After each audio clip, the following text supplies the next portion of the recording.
Welcome back, Tyler. What's going on? Yay.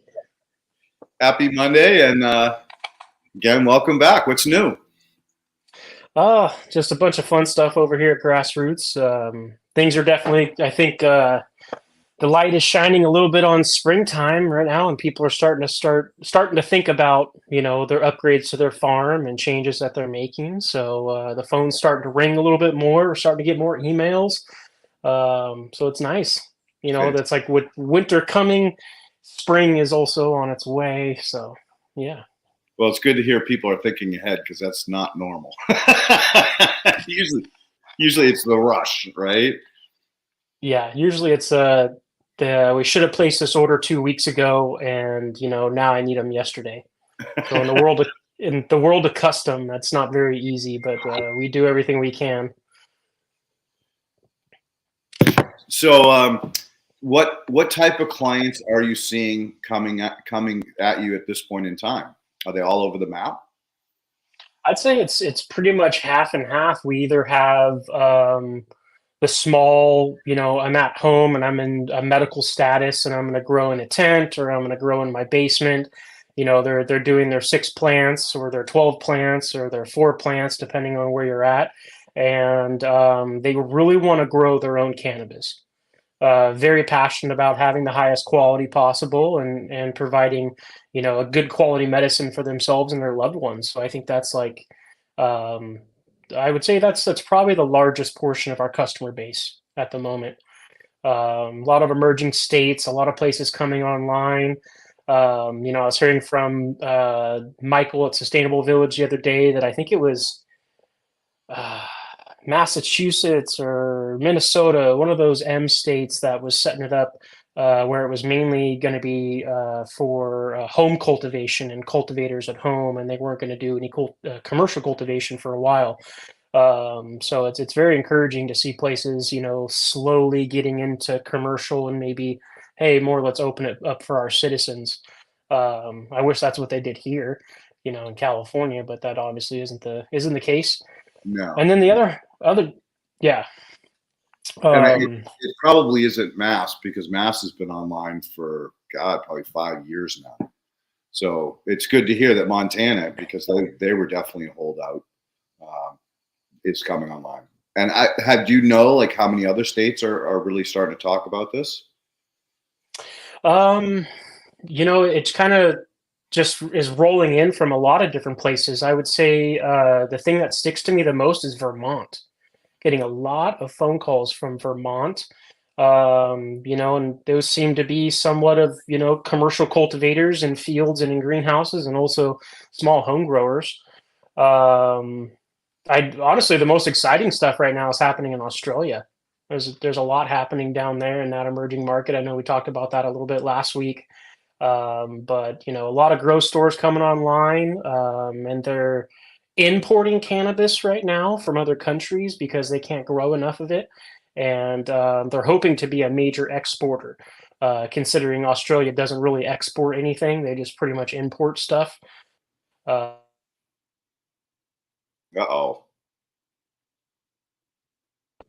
Sorry, had a phone call coming in there. Sorry about that.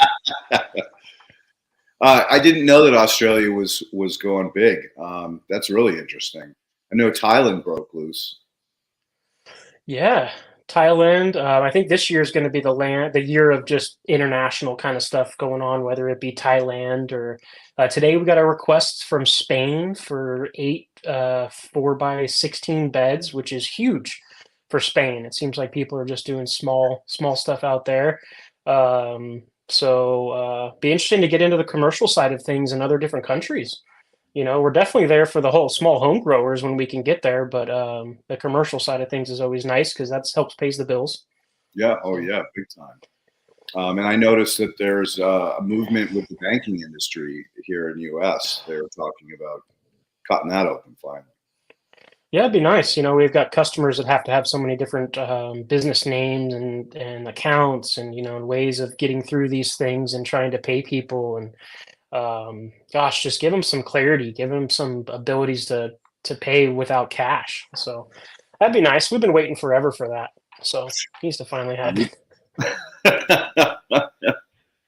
Well, let's dive right into back into the new amendment line that you're putting out. I'm really interested in hearing more about it. Yeah, so we've got a few different versions of our liquid, which is good. I have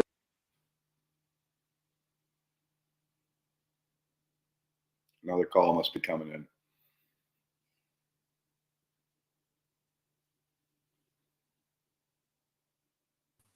Well, I hope he's not picking up the calls, but yeah, I would say that's another call coming in. Or he dropped hard. Yeah, well, maybe it's the boss calling, and then he's got to pick up the call, right? Oh, there you go. And it looks like he is on the phone. But anyway, Yeah. I guess we'll have to wait till he comes back on. Is there anything you wanted to talk about briefly, Ken, while we get the void? Well, actually, yeah, I'm starting a new grow. It's going to be called the R&D grow. We're going to be showing it on the channel. I'm going to be doing all the different methodologies. So hydroponics, probably deep water culture, and of course the soils, starting out with just super soils and then moving up to the horizontal beds.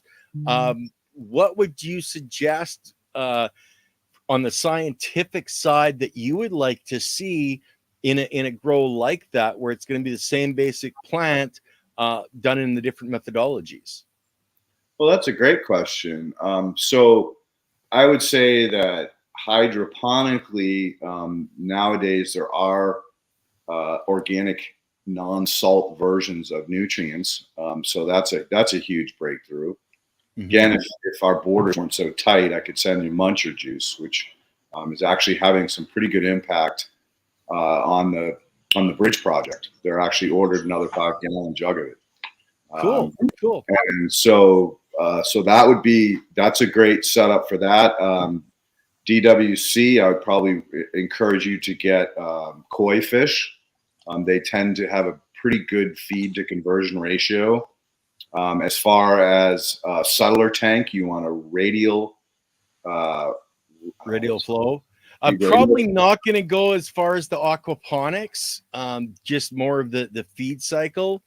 So I'm probably not going to be doing a DWC as much as more of a drip, but I'll let Tyler and you guys talk back. Have you set it so that you're on airplane mode, Tyler, so we don't keep getting phone calls? Let me do that real quick. Then we don't have to worry about your dropping off. That's the reason why he's the producer. So I can put it on airplane mode. That's not going to take me off of Wi-Fi and disconnect me. It shouldn't. It just should block incoming calls. Okay. But we'll see. If it does, then jump off, jump back on. So are we ending at an hour today, or are we going full 2? And in an hour? Can you hear us, Tyler? I don't have a exact hard stop or anything like that. I think the office closes at 4 o'clock here. So okay, we're really in trouble, Leighton. Okay, I'm gonna jump back off, guys. You guys carry on. Okay, sounds good. All right, well, we're just starting to talk about your new product line, so let's start there. Yeah, sorry, I have a system that's connected to my cell phone, so if I'm away from my desk, it rings the Grassroots calls through my line. So I think we've stopped that now. Okay. Yeah, we've got a fungally dominant compost tea product, and we've got our normal, compost tea product here. These are facultative microbes. They're asleep in the bottle, so they're very tough and very durable. We've actually found it's cold and freezing temperatures that can hurt this product. Not like if you're shipping it and it gets really, really hot. It seems to be freezing temperatures do more harm to these microbes than anything else.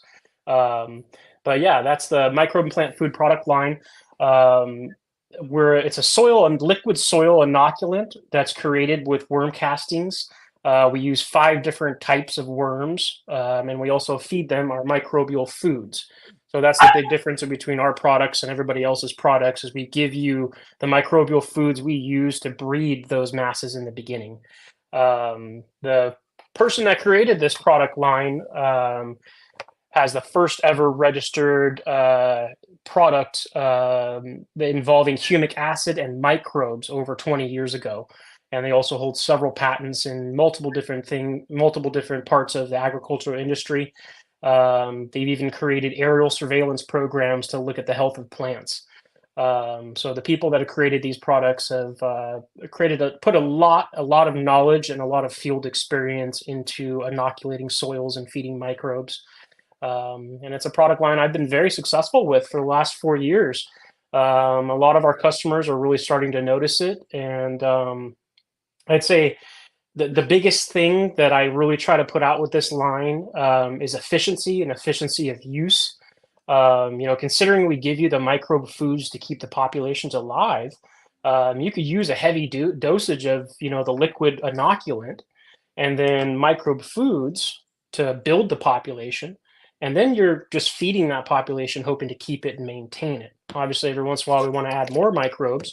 I actually only do a weekly feeding of this product on my plants on a low dosage rate just to keep things moving.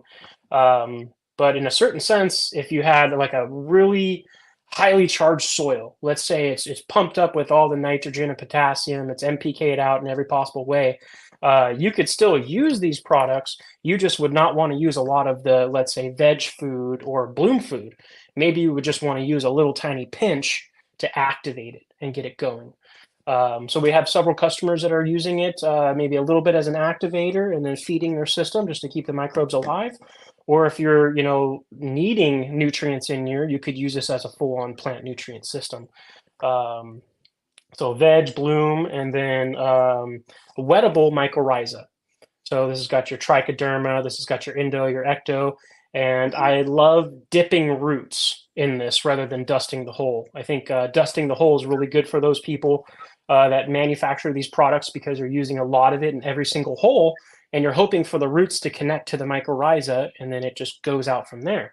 When we take those products and we add them into a 5-gallon bucket with liquid, maybe some other inoculants, maybe some other microbe foods, and we dip our roots in that, we're ensuring that connection of the mycorrhiza to the root system.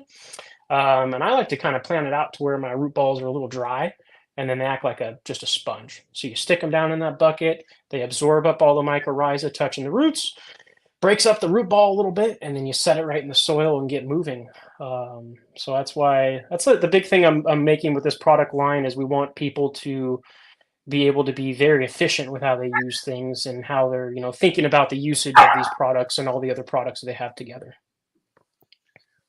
So, excuse me. Let's back it up a little. You said something about a combination of microbes and NPK. So you're talking about salt-based fertilizers? Some of your clients using both, like hybrid systems? Yeah, we definitely do have a lot of people that are getting into living soil and still have just walls or say the storage room full of old nutrients they have. A lot of times they're still wanting to use that stuff and deplete it. This nutrient line can be used in this synganics environment. I think there's a lot of people that are in that as far as living soil goes. They haven't maybe fully converted over. So this product line can definitely help solubilize those nutrients, help chelate those nutrients, and help move things forward. I obviously would take a huge point of caution because if you're doing that and you jump up your chloride levels or your salt levels too high, you're going to have some major issues in your system. So I definitely think it's possible for people to utilize this product line with all systems. I think you should be doing living soil and counting on the soil to provide for you. Yeah. Well, you know where I stand with that, but we don't need to go there. I mean, I did a lot of extensive work early on in trying to figure out where the sweet spot with synthetic fertilizers and microbes were. And it was really tricky because you're absolutely right. If you're going heavy feeding, you get that salt buildup, and it's now you got to flush and you got to do all these other things that are detrimental to your microbial community. So it's not the ideal way, but I did get to a point where I was able to use very low doses of, regular Miracle Grow, ammonium nitrate, you name it, and still have pretty good results. Although I did knock back the microbial diversity and community. So there was the need to re-up again periodically to maintain that high level of microbial populations. So it is possible, but yeah, again, it's a kind of a slippery slope that you can get yourself in trouble very quickly, for sure. But I'm glad to hear that, that some people are still out there experimenting with it, because the combination, especially if you're using what I want to call more user-friendly salts, like mineral salts, not the fertilizers produced by natural gas distillation, but some of the other ones, again, you have to be really careful with it, but it's possible. So I'm glad to hear that your clients are still trying this, experimenting that with these types of systems. Go ahead. And Leighton, how do you feel about using sulfates in living soil systems? Is there alternatives, or is that what we just need to be using because it's... Well, like for potassium, I'd recommend potassium silicate. Yeah. Way better than the sulfates. And unfortunately, the vast majority of those salt minerals are in the sulfate family. But if you look outside of that, especially if you go ag, big scale ag, you can find products that don't have the sulfate. They have another delivery system, because that's another one. Sulfur is very, very important, but if it gets too high, it can definitely whack chemistry. So I always recommend looking for an alternative first. If you can't, then check your sulfur numbers before you do it. And if you can't, if you're already high in sulfate, then you got to go back to what we call alternatives, like different types of meals that are more short term and not as long term as some of those sulfates. But you can pretty much find an alternative if you're looking hard enough. Because you're right, too much of one of these things can definitely throw the balance off. I've heard of some growers talking about different options besides sulfates, but it never got real deep into it. And it's like, copper sulfate or manganese, or, that whole area and realm of them, it just seems like those are first recommended, so it's always interesting to see what other people are doing. Yeah, it's crazy to me that copper sulfate is recommended as a nutrient, because actually it's a freaking pesticide. We use copper sulfate to treat different funguses. So if you're using that as a mineral, you're definitely knocking back your fungal species. And especially if you've invested in mycorrhizae and you're expecting them to maintain in between runs, you kind of shot yourself in the foot with that one. So yeah. I definitely encourage people to do more research and understanding the consequences of some of these mineral additions, because you can set yourself back pretty damn far pretty quick. That's for sure. Have you ever like specifically with your microbial products, have you done what we call quantitative or qualitative microscopy to kind of see where the sweet spot is during their lifespans?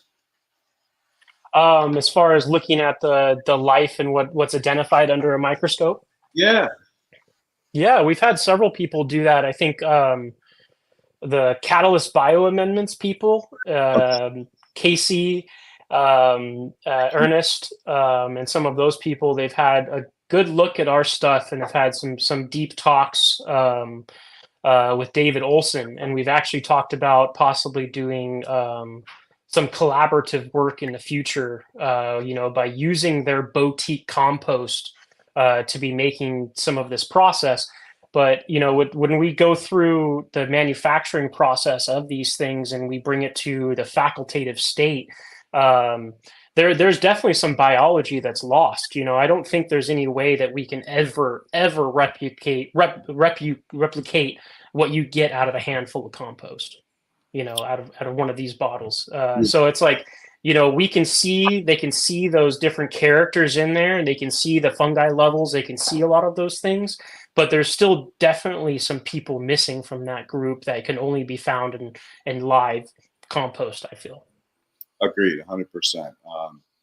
That was some of the other work that I've been doing with this the Muncher crew. Is they use a lot of facultative anaerobes in their process, which is great because it really does an amazing job of degrading and decomposing food waste at a very quick pace.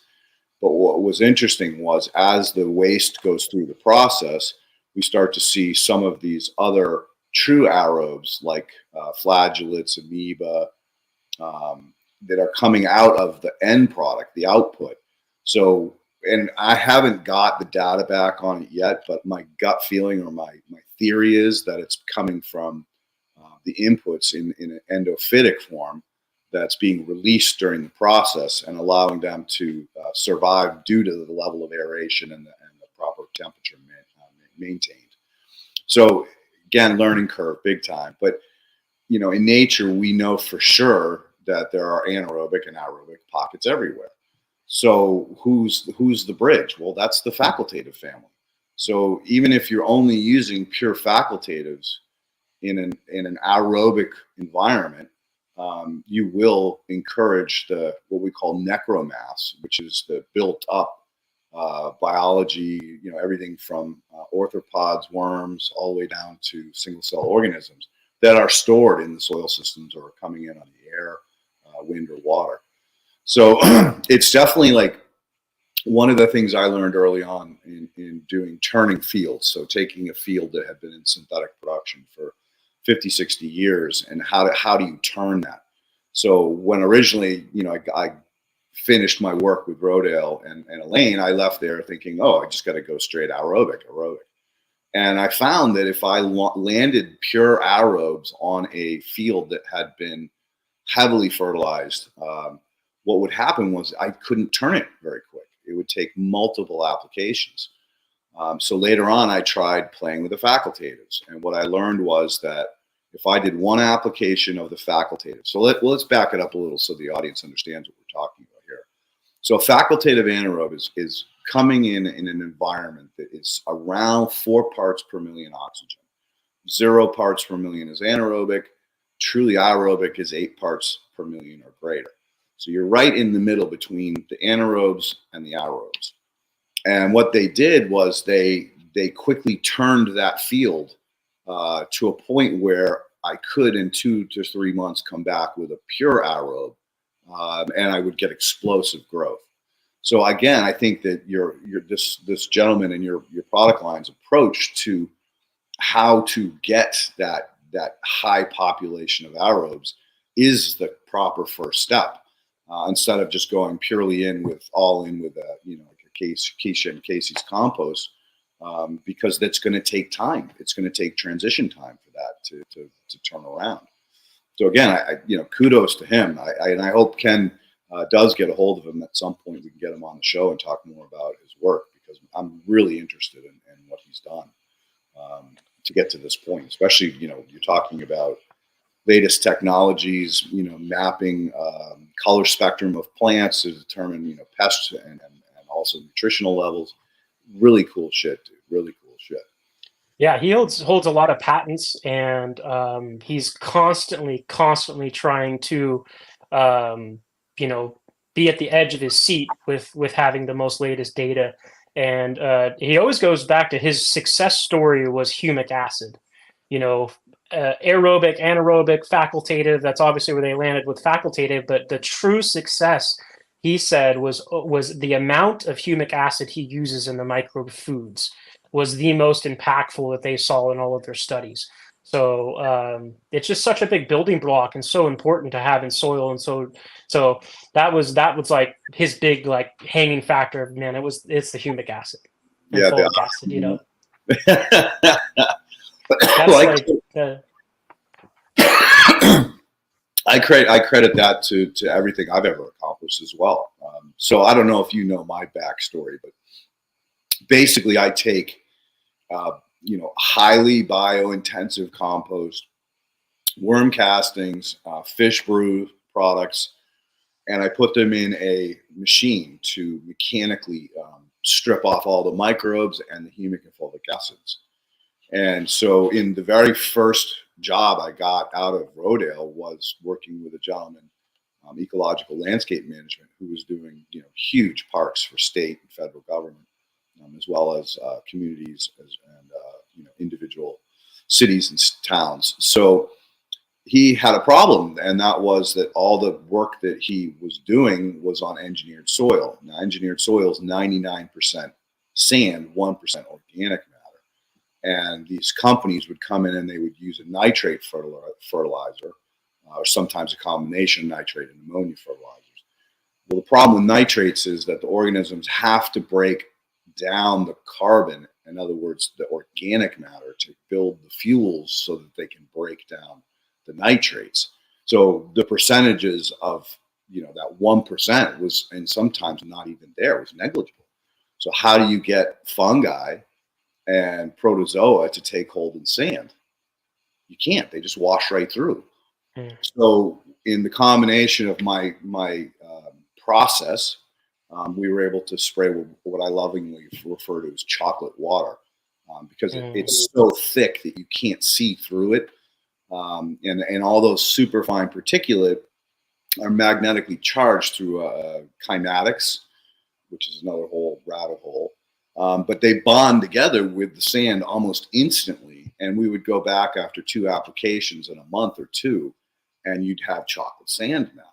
And that was tightly bonded enough that it would hold the protozoa, but that carbon source was now present for the fungi to take hold. But we did not affect the structural properties of the sand. So it didn't turn muddy when it rained or when too many people walked on it. And that's what started me down the rabbit hole of humic acid. And that's when I met Bob Faust, or Dr. Robert Faust, bioag, and he just took me down that friggin' whirlpool into a whole nother world of trying to understand how complex humic acid is. I mean, I forget how many different individual compounds, but it's in the thousands. So every time somebody breaks a piece off as a food source, whether it's a fungi or a bacteria, now you've got multiple different compounds that continue to feed the whole ecosystem. So I believe 100% your supplier was spot on with the power of humic acid as a jump start to getting to that true ecology, or what I want to call complete soil food web. So it's interesting that these parallels happen. We don't know each other, but yet we came to the same conclusion as a result of the work in the field that we had done. yeah, that's like the way naturally things come together and progress, and it's great to see that those things are aligning like that. And it's one of those great bonding things. It's like I look at humic acid as almost just like food is for us. We want to get together and we need to break bread together, and and you get to bring those lines down and create better friendship and community. And it's like humic acid is the same thing in the soil in a certain sense. I'm sure there's a lot of characters in the soil like that, but I think that's a good analogy.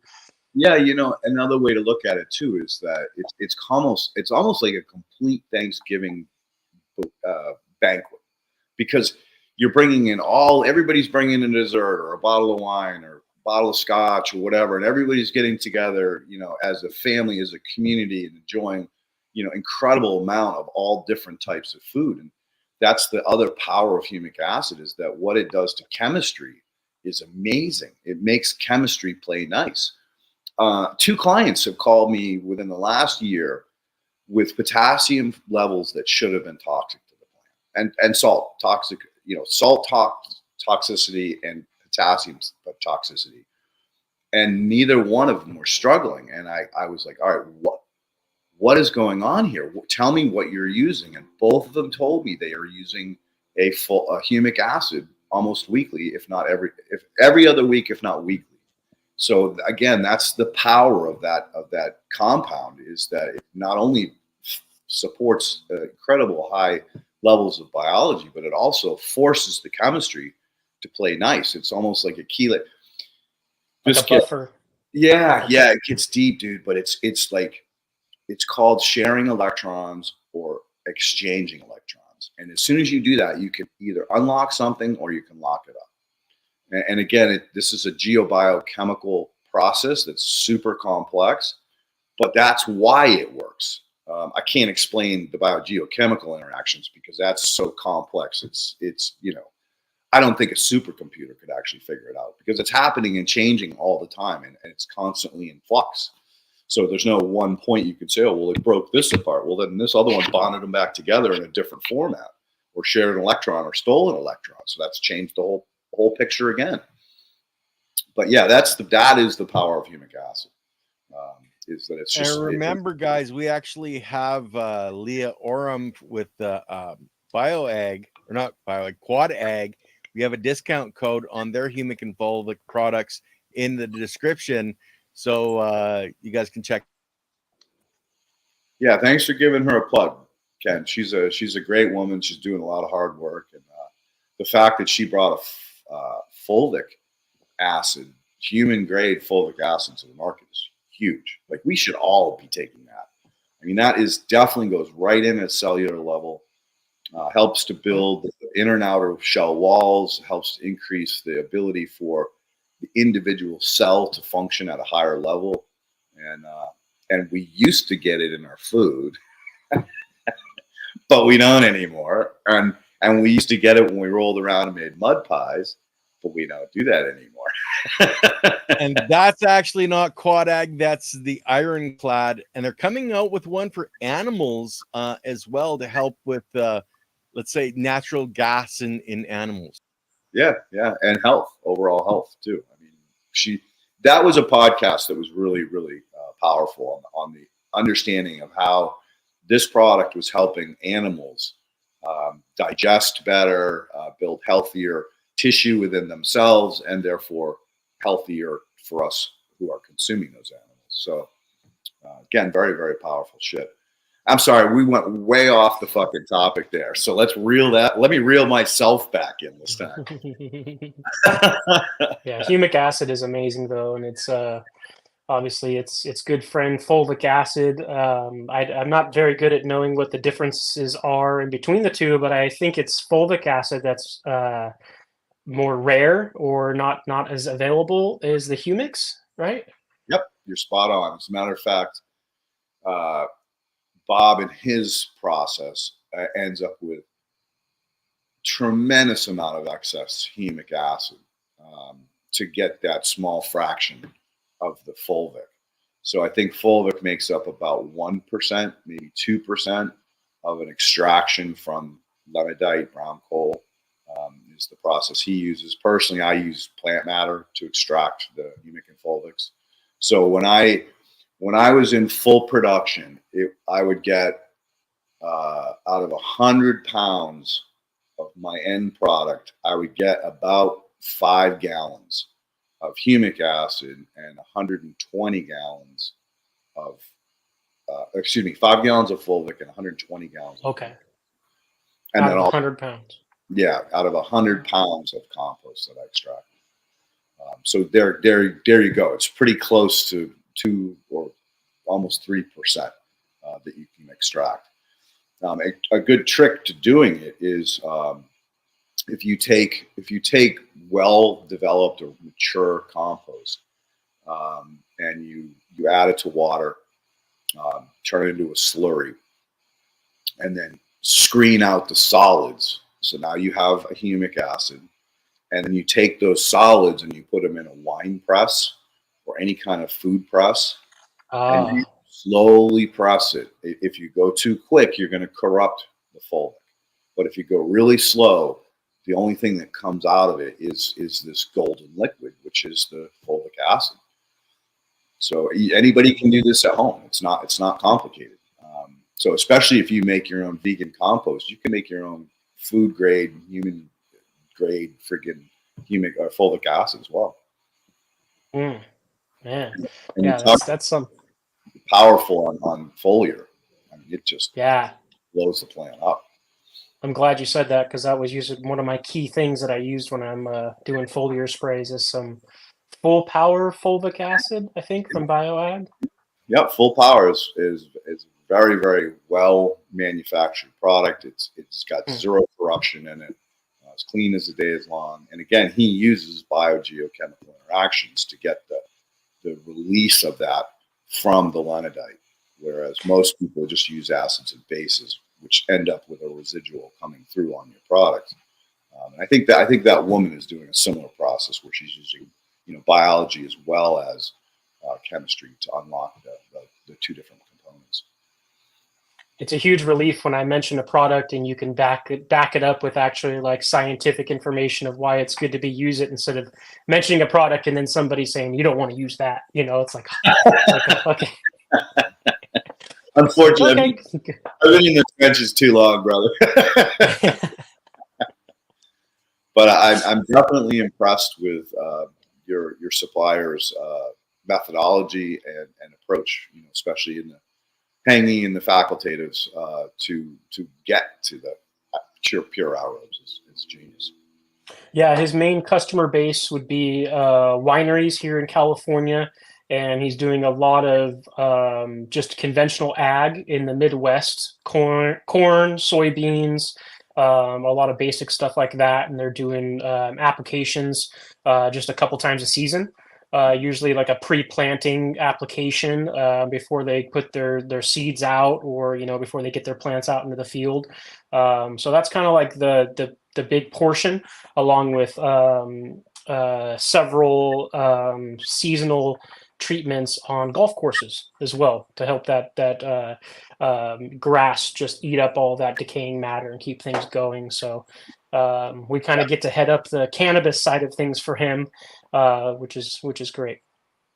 Yeah, I'm impressed that he's been able to penetrate the golf course market, because that one's another one. It's just, I mean, they're almost worse than farmers because of their schooling. They go to this expensive process of getting certified as a greenskeeper, and it's all NPK. And in my experience, the ones that I worked with took so much time to convert them that once I got them converted, a new president would come into the golf course or the golf club, and he'd bring his guy in with him, and so I'd lose 2 to 3 years worth of work in turning a course. So it's exciting to hear that he's penetrating that market, because if you ever look at golf courses, there's always running water. They're always green. They're always green. But everything is washing into those streams, rivers, and lakes that are surrounding them. And, that's always been my biggest beef, that and the fact that, the farming community doesn't put buffers, like at least 100-foot, 200-foot buffer between the edge of the field and any natural waterways. Those two little things could create such a huge change in the damage that we've done in our aquatic ecosystems. I was, in the beginning of my work, I did a lot of time. I spent a lot of time going to different streams and creeks and ponds and even rivers in the western part of Connecticut, which is very similar to Vermont. I mean, it's very, very rural. And I would never find rotifers, and rotifers are the foundation. They're a facultative anaerobe, but they're the foundation of the aquatic food web. In other words, a lot of the smaller single-cell organisms, like the frog eggs, fish fry, that's what they eat to get to the next level, where they can start to digest algae, insects, and other things. So without that bridge, it's impossible for them to get up the next chain to start, actually eating the other foods that are available. So, that's my bitch with golf courses and farmers that don't create buffers between waterways. But to have him penetrating those markets, that's huge. That is huge. Yeah, Really? I hate to keep talking about somebody who's not here or anything like that, but I do want to say David's biggest claim to fame is his scientific environmental report that he did in the Bay Area. Single-handedly stopped the pipeline going right through the Delta. So he proved several species were going to be lost in his environmental impact report. And that's kind of his biggest impact, is that he was able to stop that from happening several years ago. Well, that's fantastic. Man, he's my hero now. Yeah. I think he's actually up in Washington or Alaska helping count the salmon. Right. The last 20 years. Nice. So is he an elderly gentleman? Is he still working full time? Amazingly, his dad, Gus, that started the company, is still in the email chains, and I get to see Gus every once in a while. Gus is about an 86-year-old man, and he was the one who was working with NASA in the beginning to develop these products and help digest poop on the space station. But his son, David Olson, now has taken the reins and has taken this a lot further. David is... Oh gosh, I hate saying whether people are old or young or not, but I think he's in his 50s, his early 50s. Yeah, he's David the Microbe Man. So there's a couple of I did a Future Cannabis project. If you look up just Tyler Grassroots on YouTube or David Olson, you'll see we did about a 2-hour intro on FPC a couple years back talking about his products. Nice. He's got his big chalkboard in the background with all of his writings and teachings and all kinds of stuff like that. So it gets very deep whenever we go to the manufacturing facility. Definitely got to talk to this guy. We reached out to him. We're just waiting for him to respond. We think he's maybe is in Alaska counting salmon. That's why he hasn't got back to us yet. So we'll have him on, definitely. Which makes sense. Yeah. All right, so let's talk more about some of these other products that that he's providing to you, and that is let's talk about the microbial foods. So are those like rock powders or mainly rock? Yeah, you're right. You totally picked it up. That provides us with 30 different minerals. So a complex rock dust is very important. He's also adding in calcium, also adding in it's 0.5% sulfur, 0.4% iron. The guaranteed analysis is 0.50 and then 3.0 for like the MPK ratio that's on there. Okay. So David describes it as it's everything you need in one bag, because normally we sell them in 1 pound pouches. So the microbe foods are everything you would need to feed microbes as far as David's, opinion, as far as that goes, of what he feels feeding microbes should look like. In his opinion, it's everything you need. Along with there is a surfactant, yucca, in here automatically. And then there also is fish hydrolysate in the veg formula. That would be the main. So just a straight fish powder. I believe it's like a 0 or a 15, 0, something like that, or 1500. But that's probably the main nitrogen source in there, and the other different minerals.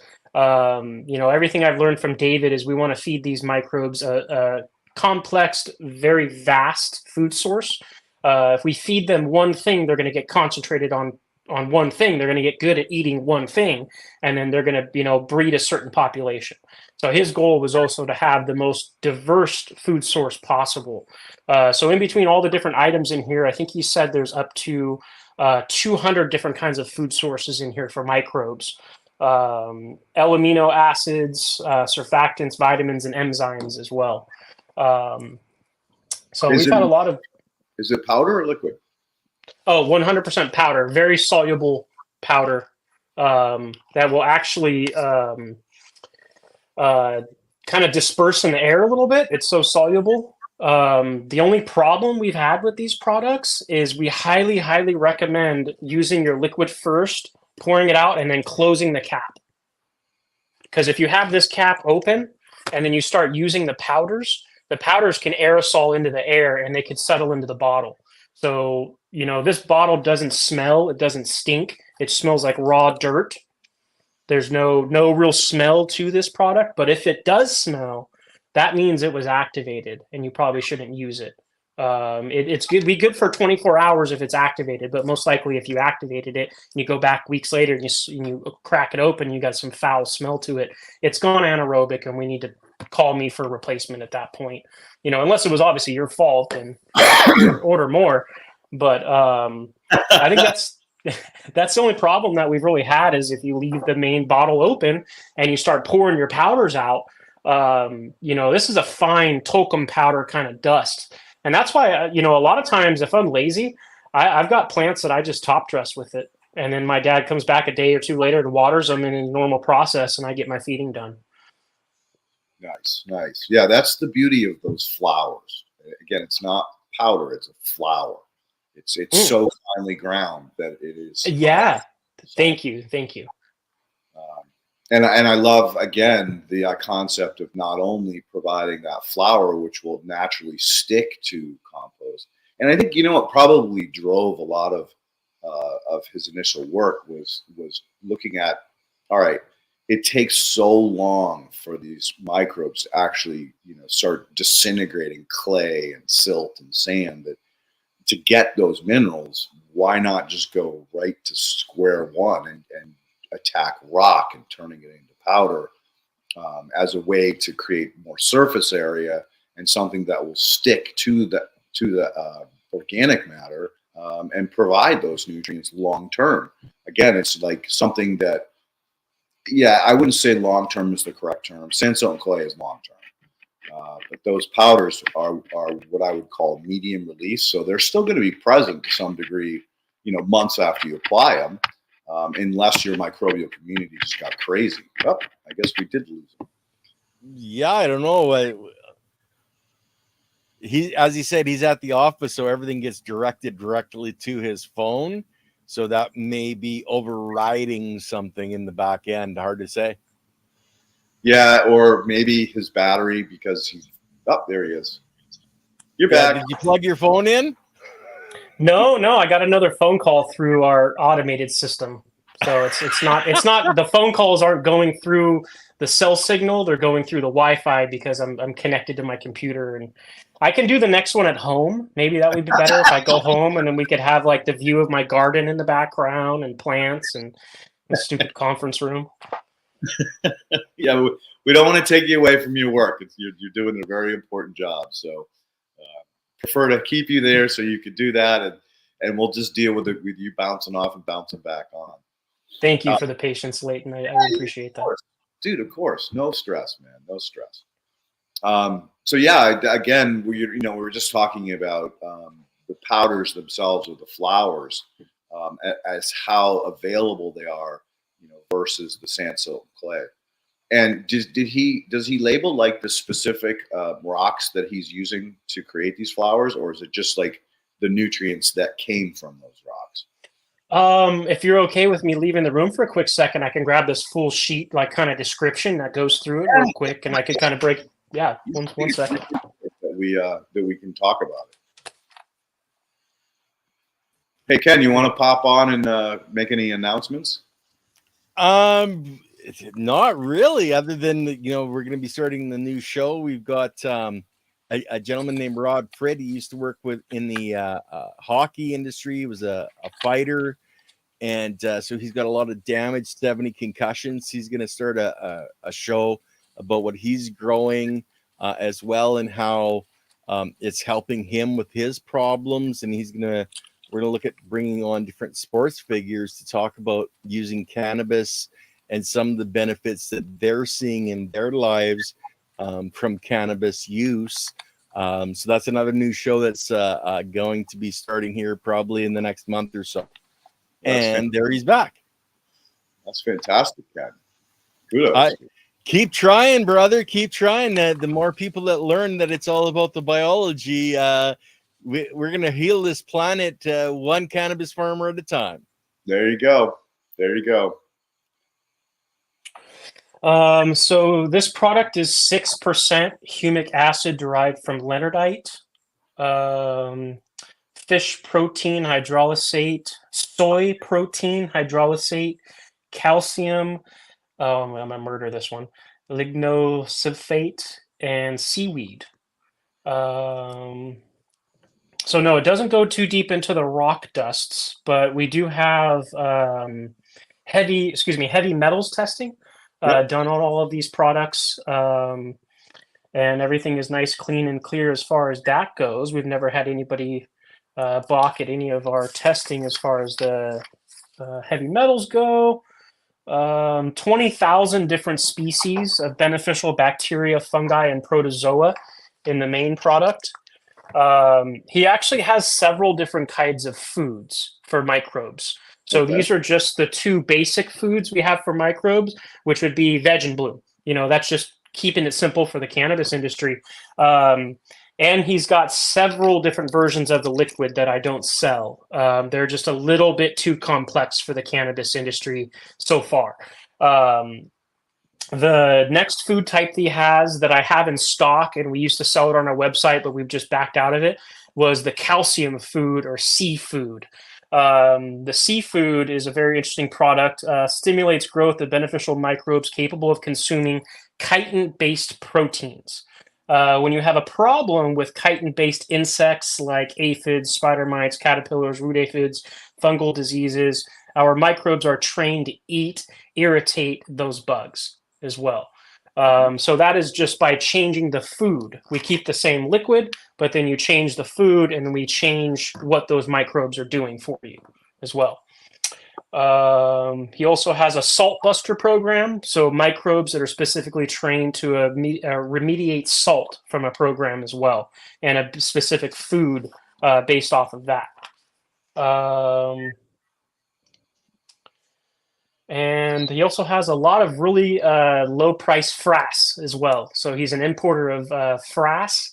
And we're selling frass for, I think, like $8 a pound or something like that. So that would be insect frass. Where can we find this place? Because you're saying it's not on your website anymore? A lot of these products are not on our website anymore. We've just gone with just the basic veg bloom and our other stuff. But you can contact me and I can sell you any of these products. We've got our 5 times concentrate version of the liquid. Normally this comes in a 2.5 gallon jug, but he was able to dehydrate out the water. And we are able, I have the 5 times concentrate version of this. I should grab the bottle real quick if you guys are okay with me walking out again. Yeah. Please, by all means. I'm just wondering if that's so dehydrated that it's powder again. No, it's still liquid. Oh, it's still liquid. Yeah.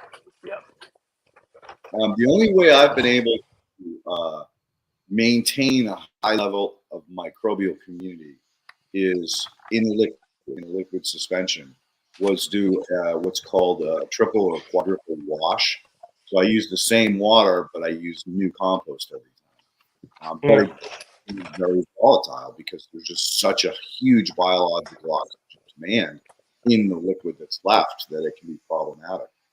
So I wonder if you can make a pH suspension or something with the 5 times concentrated. Let's see if you can see some of the species that are on here. This is hold on one second here, guys. Spin it. Concentration levels. Turn it a little bit toward the camera, other way. There you go. So that we can see the species. Looks like a lot of bacillus. Bacillus. This is really bad, but I can obviously send you a copy of this. Would probably be the best thing to suspend up on the screen. Yeah, it's just because you're moving that it's hard to see it. But yeah, sorry about that, guys. Yeah, so if you send me a picture of it, of course you can't do it on your phone right now, but if you send me a picture of the box, I could bring it up. You're kind of using your phone right now, yeah. Anyway, yeah, that's very cool. Very cool. It's probably something to do with that. The bacillus species is just such a tough little motherfucker. You can almost put it in any condition and not kill it. What I've found that a lot of the more specialized organisms are very sensitive. Like you can't breed them in a lab. They have to have the right conditions, or they cyst up. They don't divide. So again, in the work that I've done, when I get into those higher concentration levels, the client has to use it immediately upon receiving it, or put it in suspension, keep it bubbling, because otherwise, like you said, it goes anaerobic. And the only beef I have with a product going anaerobic is that now you've got what we call a nutrient solution. So it's basically all of the nutrients that were in those individual species that have died that cause that noxious smell to come out. The nutrients are still there. Wow, you're doing the space shuttle? I didn't even touch anything, and it rotated on me. I'm not sure what happened there. There we go. Is that they're mobile in soil solutions. So, it smells bad. You pour it on the soil. As long as it doesn't rain or you don't water, those nutrients will quickly be consumed by the biology and the plants, because they're both biologically as well as plant available at that point. I mean, a classic example of that is in Vermont. Every spring you have all of the farmers, all the cow farmers up there taking their lagoons, which was all the manure they stored all winter long, which will take your breath away if you get close to them. And then they apply them on their fields, and for the 24 hours, it stinks to high heaven. But after that 24, 36-hour period, there's no odor left, because, again, everything was consumed. The only problem is that if you get rains after you apply it, you're washing it down into the rivers, streams, and lakes, and that's causing the same problem that we have with NPK salt-based fertilizers. Is that a way of them dealing with that waste, but it's also benefiting them in the field? Because I always just looked at that as just a nasty process. It's like it is a very nasty process. But in nature, typically we'd have herds of animals come through and do just that, just shit and puke and give birth and leave all kinds of stuff behind. And then nature would break it down, and that's what kept the cycle of life going. So it's only bad when you are applying that stuff irresponsibly. Like, if you know it's going to rain tomorrow, if you applied it today, shame on you, because you are polluting. That's bad. But if you're watching the weather and paying attention and say, oh, it's not going to rain for three or more days, then it's no problem, because it's going to get chewed up within the first 24 to 36 hours. And I mean, they have tremendous explosive corn growth, and that's all they use. They don't use, well, sometimes they do supplement a little bit of nitrogen if they didn't get the plant reaction that they needed quick enough. The old saying, corn needs to be knee-high by 4th of July. So if it isn't knee-high by 4th of July, some of these guys will go back in and apply other things. But for the most part, it's a closed loop. They feed the cows poop, the poop goes in the lagoon gets used up in the spring, and then they start the process over again. But it does smell like hell. Yeah, you don't want to be that operator dishing that stuff out. It's pretty nasty. I used to truck through Washington. We'd cross the border to all the dairy farms, and you go, yes, fresh dairy air. Dairy air. I love it. All right. So is there anything else that you wanted to talk about with his product line that you're working with? I would say he's doing a lot of experiments right now with inoculated biochar and inoculating it with certain species of fungi. He's found that the only way to get those species to survive is with a live root system. So he's experimenting with inoculating small portions of biochar with roots in them. So, like, in a certain sense, by the point a customer would want to use it, you would have to, take that plant, kill that plant, which most likely would be like a corn or a soybean plant.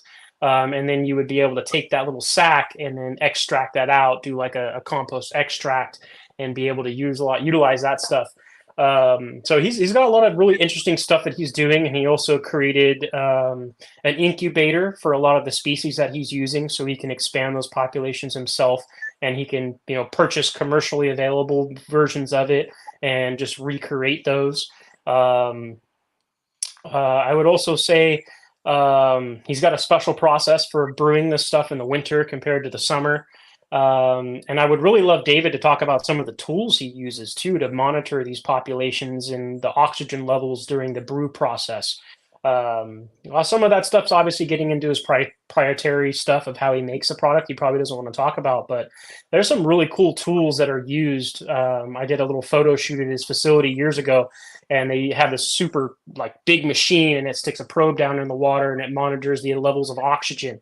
And sometimes he's used spa pumps, these cool spa pumps that have like a 2.5 inch hole on like a 10-foot piece of PVC pipe, so it goes down into the bottom of the container, and it's adding even extra oxygen in there. So he's like the ultimate compost tea brewing geek, with the microscope there, and then looking at this stuff himself to evaluate those populations, is what he does as well.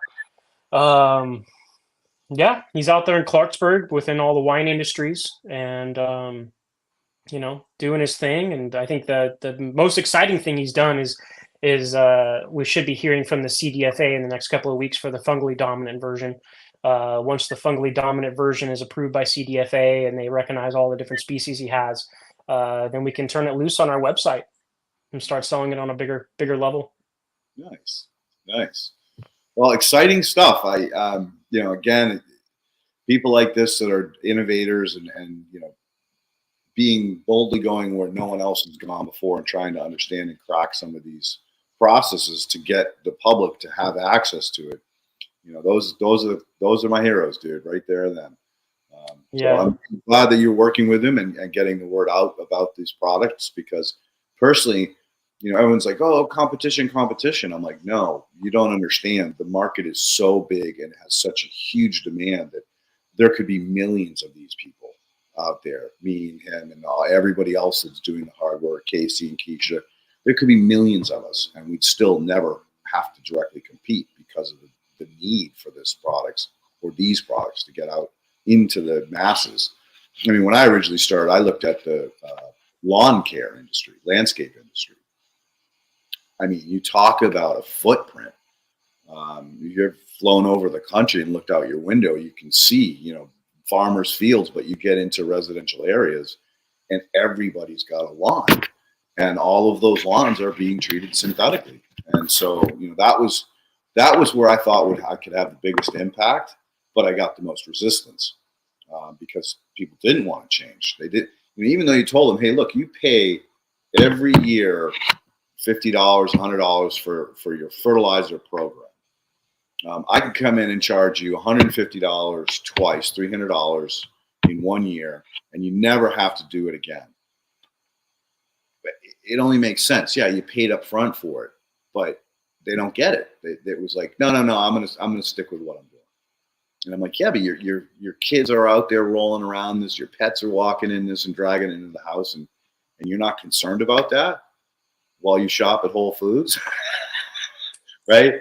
That was another one of those, that was so frustrating. But we're definitely seeing an increase in land care professionals saying, hey, enough is enough. My guys have to wear all these suits when they're spraying herbicides now, which we didn't have to do before, but a lot of people got sick, and maybe there's a better way to doing this. So I think that the eyes are starting to open in that industry as well. Yeah, I definitely think so.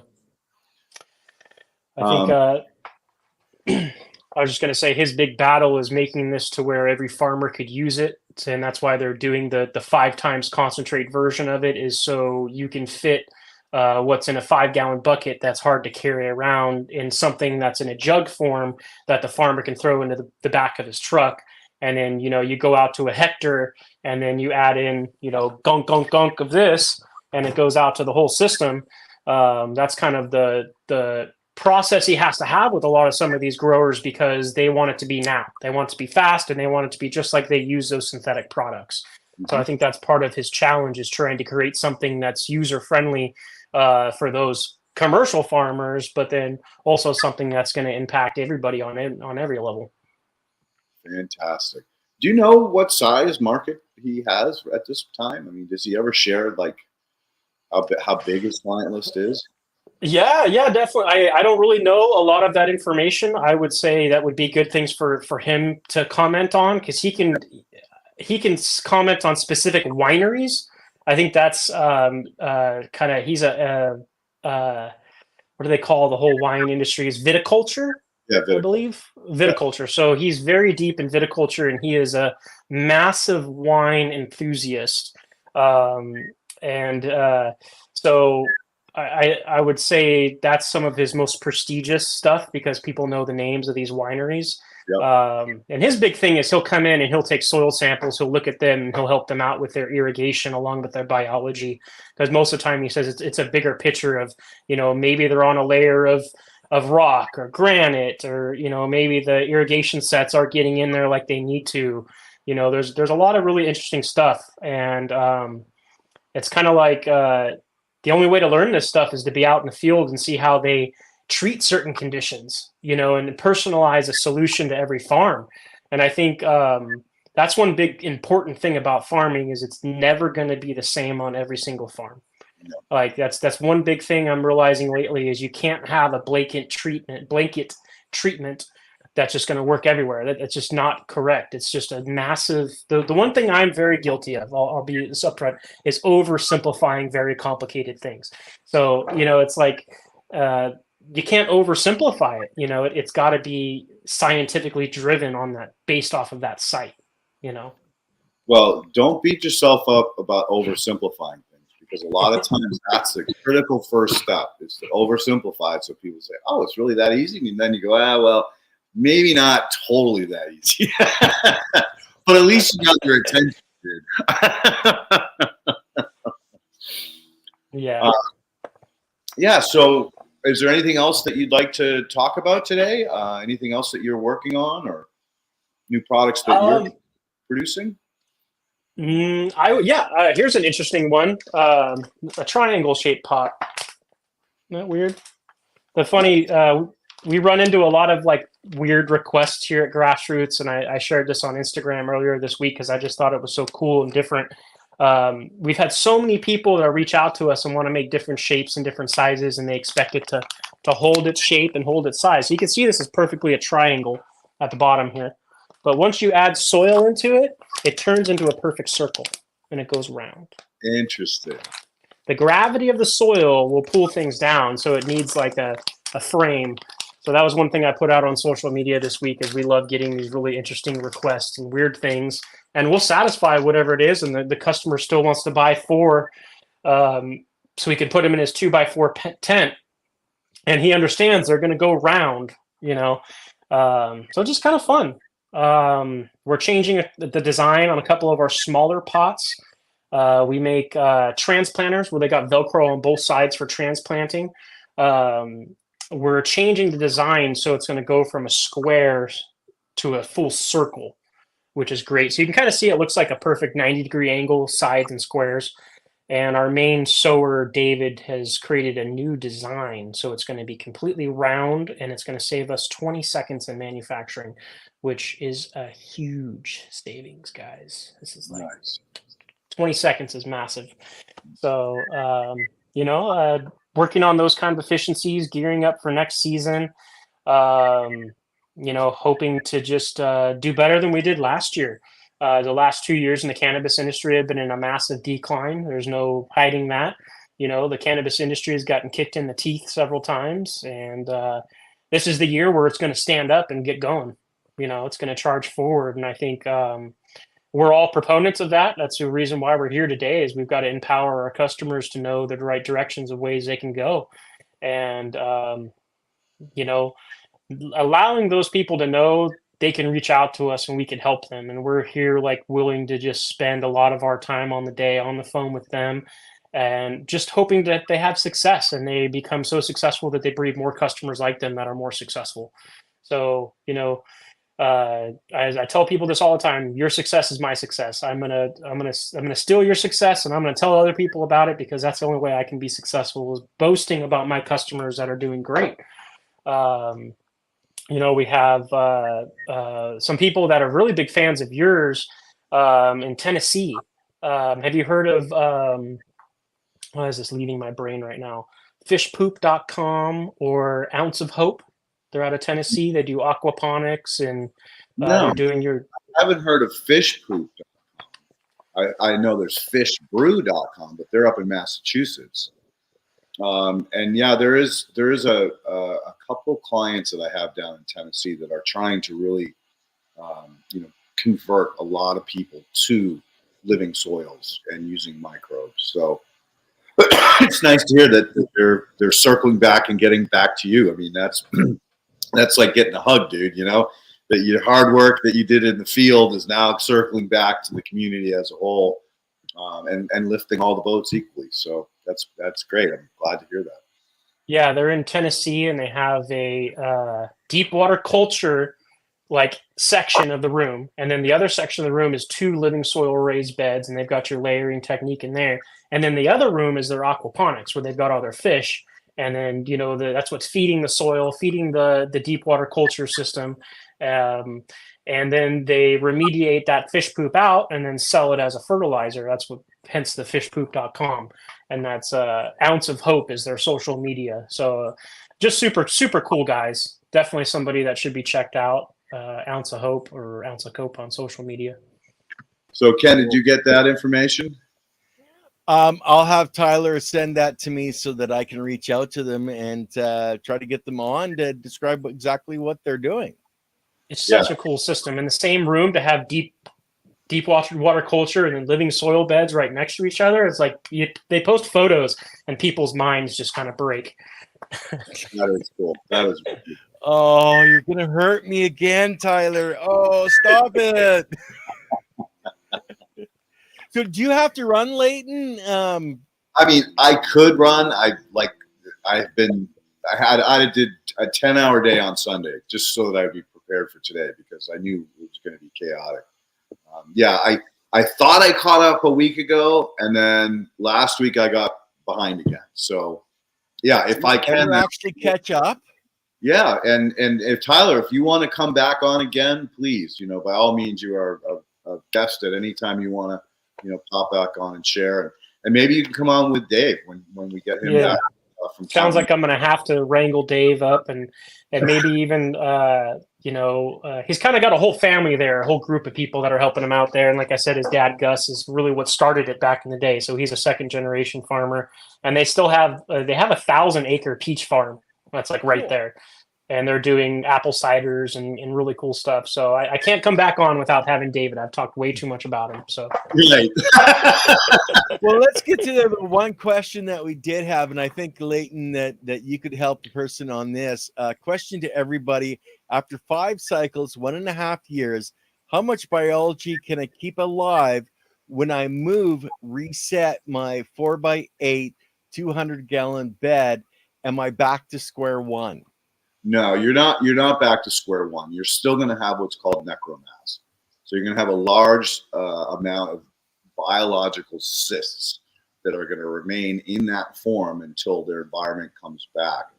Would I up it? Yes, I would. I recommend products like what Tyler has, those those basic minerals and nutrients to really bump up whatever's there.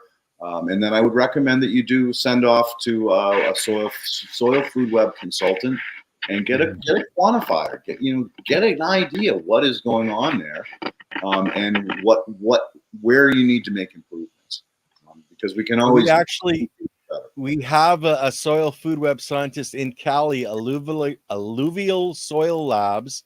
We have a discount code for them, and they're doing both biology and normal soil testing. Nice.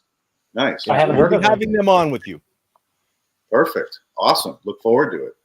Now, if you want to jump, Leighton, I got a couple of questions for Tyler on pots. If you want to jump off. Cool. I will. Thank you. Okay. Love you, Leighton. We'll see you next week. And thank you, Leighton. We have another one of your friends coming back next week. Nice. Yeah, we're gonna get an update from I can't remember which state they're in. And now I can't remember his name, and he's gonna shoot me for it. Well, you'll have to wait until next week to find out. You can text me later. Okay, guys. Bye, Leighton. Hey, thanks so much for all the work you do, Ken, behind the scenes. Tyler, keep up the good work, my friend. You are a patriot and a dedicated person to bringing the knowledge out to the world. So thank you guys both. Thank you. All right. Peace out, guys. Bye, Leighton.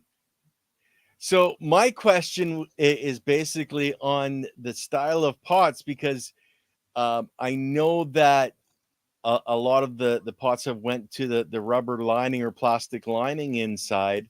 Are you still making the other ones? And what's the difference between the two for people like you have your bottomless fabric where you don't have the lining?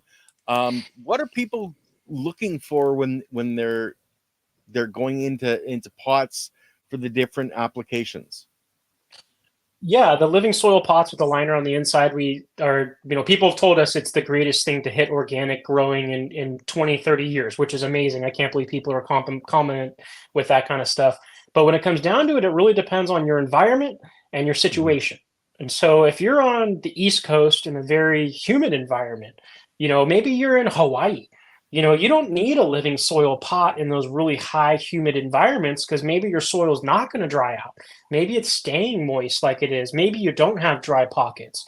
It's like the living soil pot was created to fix issues that growers have commonly with soil. And let's talk about a normal fabric pot first, a circle with no liner. And you put a soil in that, you put a plant in that. Let's talk about how it dries out. So you put it outside, it's going to dry out from the sun or from your grow light down, and that's going to be the main way it dries out. But if you don't have that liner, it also dries out from the sides inward.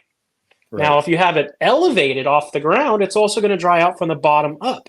So now you've got drying from the top, from the sides, and from the bottom. So you've got drying in a 360 going into the circle. It's completely unnatural. You don't ever really have systems that dry out like that. Like it'd be like growing in sand in a certain sense. So that living soil liner holds it in around the sides and makes it so the moisture levels are the same from the top to the bottom all the way through. So I'd say that's the biggest difference. And I think we'll always be making normal fabric pots, whether I like it or not, but just because of people's climates and people's situations. If you're on the West Coast and it's 100 degrees for 10 days, this living soil pot is going to make it to where you only have to water once a day. Some people have to water 2 or 3 times a day, which honestly, it could not break your well system, but I mean, like how overused is that? Where's our efficiency? So, I think that's why a lot of people are using the lined pots. And, it was discovered by people wrapping the outside of their pots with saran wrap. Yeah. Go wrap a fabric pot with saran wrap and watch a mushroom pop up 24 hours later. And it's like, oh, the biology was there. It was there. It just wasn't given the right environment to thrive. When if you take that same pot on the East Coast, you don't need the liner. You just need the fabric pot and you have that. So, the living soil pots are amazing. They're a game changer. And I think for indoor growers, that's where it's going to be the most impactful because that liner is holding in humidity. So if you go and water that soil and then you have a dehumidifier or you have your exhaust system, that liner is holding in a lot of that moisture on the sidewalls. And in large facilities, like Steve Cantwell reported, he can just wrap his beds and he sees a 10% savings on his energy bill because his dehumidifiers are running 10% less because the beds have it contained in themselves rather than it just seeping out everywhere and drying out. So indoors, I would use anything but a living soil pot or a living soil lined pot or a saran wrapped pot, whatever you want to do there. And, outdoors, it depends on your climate, depends on where you're at. Okay. So for me, because of what I'm going to be doing, in a lot of ways, you have that bottomless fabric pot. So if I'm transplanting into a bed, not just another small pot, I'm better off to use something like that where I can take my plant, get my veg cycle out of the way, and then just put it on top. I'm not disturbing my system at all. And then she's just going to grow down in. And I think that's the reason that you created those particular type of pots, is it not? Yeah, that was really Steve Cantwell, coming out of the fact of labor efficiencies and reducing and eliminating transplant shock is going to be the biggest factors there. If you can eliminate or reduce transplant shock and have that beautiful growing plant never take a step back, you're increasing your yield potentials. You can't even quantify that in a certain sense. So that's the thing with these living soil pot, or excuse me, the bottomless pot. And it comes down to a labor thing, putting the liner on the inside of that small of a container and only us charging $2.50 for it. It's like that for a certain sense. I'd have to, raise the price significantly to add the liner to it. So also it comes down to, when you're doing those seedlings, those small pots, a lot of times people have a different soil mixture or a different, aeration level to those smaller containers. So I think that's another reason why Steve Cantwell said, you know what, I don't need the liner. I'm not interested. I just want just normal fabric. And that also helps him know what the roots are doing as well. So when he starts seeing the roots popping out of the bottom or popping out of the side, he knows, okay, maybe I'm going to start bottom watering these and forcing those roots to grow to the bottom and absorb that water. So, that's the goal of the bottomless pots is, we fill it with soil. And usually you do in its own individual saucer. That's the easiest way to do it is get a 1 gallon saucer, put your fabric there, fill it with soil, probably 3/4 of the way up, put your clone in there, fill it the rest of the way with soil, and don't move it. Don't touch it for pretty much the first 2 weeks. You're going to start seeing root hairs pop out of the side of the fabric, which is another reason for not having the liner. And air pruning, obviously. Air pruning, and then they should be gathering at the bottom of the container because you should start bottom watering it. Obviously maybe once a week you can do a feeding and get the top of it there. But the real goal was just to not touch the roots and just take that little baby and set it right on top of the soil. And this really truly speaks to the people that are no-till. If you're hardcore 100% no-till, this should be the only thing you look at because you're never disturbing your soil. Now, I talk to experienced growers all the time. They're like, I can't concave the soil a little bit and plant a little bit. I'm like, of course, dude, do whatever feels right. You know what I mean? Like if you've got your mulch layer at least. Oh yeah, of course. You create a little, mulch layer and get that direct connection, But typically it takes about 4 days for that plant to be Velcroed to the soil, where it's just rooted down. And it seems like you should be top watering that bottomless pot for the first 4 or 5 days, obviously to keep that going and keep it not from drying out in those conditions. But once it's rooted, you shouldn't really have to be watering that root ball very often. It should also be wicking up from your soil mass slightly. And all the feeder roots that are looking for liquid should be diving deep and getting that liquid, mining it from the soil. So. So let's jump into the transplant pots where it's got the Velcro. Now we're mentioning, because I think it was just one side before, but now you've got both sides that the Velcro comes out. We've always done it. We've always done it for both sides, and you could see it's kind of the evolution of our products. Now that we have the bottomless pots, the sales of the transplanters have kind of just dived off. Honestly, the last year or two. They're nowhere as near popular as the bottomless pots, but that has a thick 1-inch wide Velcro that can be washed and reused. You can simply just take a pressure washer and pressure wash the dirt out of the Velcro. They're great. I have some. I actually had some custom made ones, some 15-gallon ones made with a liner in there. So I have living soil transplanters in my backyard. But yeah, it's kind of the glory of working here is I get a weird idea and I just walk out to the warehouse and get them to make me one. Why not? R&D happens everywhere, at the coffee shop, in the grow, it doesn't matter. It just, hey, let's try this. Yeah, that's why I'd love to do this at my house because I've got like 20 different versions of fabric pots in my backyards with plants just bursting out of them, going crazy.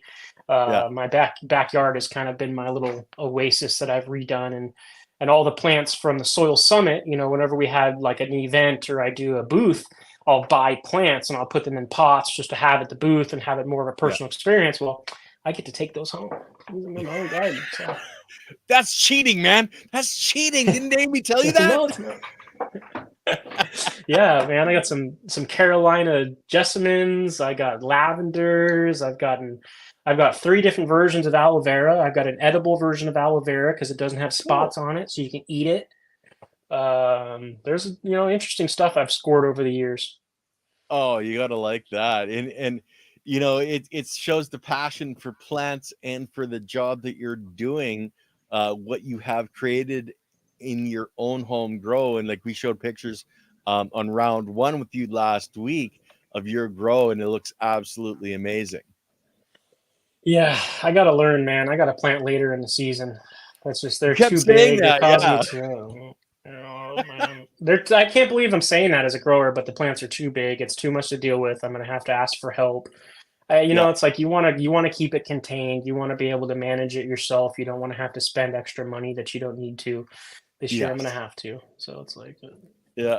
Oh well, you suffer. I'm saying you suffering. Oh, all that extra weed you have in storage, this fall, you're just suffering for it, man. yeah, that's life right now. California.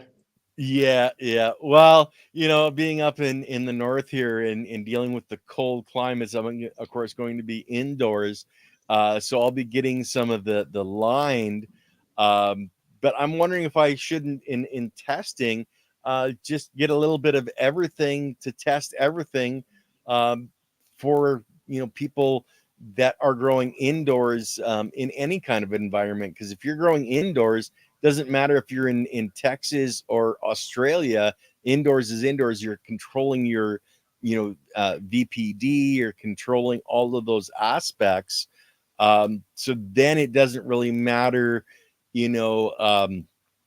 what you're doing. You want to know, this is the one that I should be using. And size too. Once Mhm. you get over like a 45, a 65-gallon pot, you've got so much mass.